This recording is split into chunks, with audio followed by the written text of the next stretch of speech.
Na naman po ang presyo nga ng bigas sa mga palengke.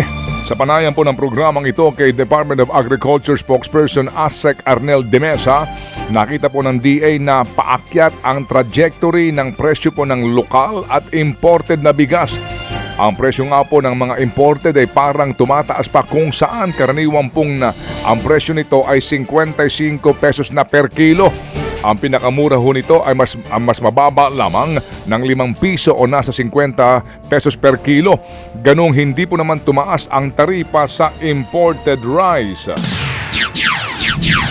Base na rin doon sa presyo actually sa international market.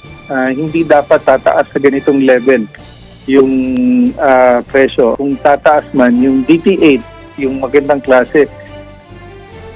Mga kapatid, nangyayari po naman yan kasunod po ng ipinataw na limit sa pag-aangkat ng imported rice tuwing panahon ng anihan.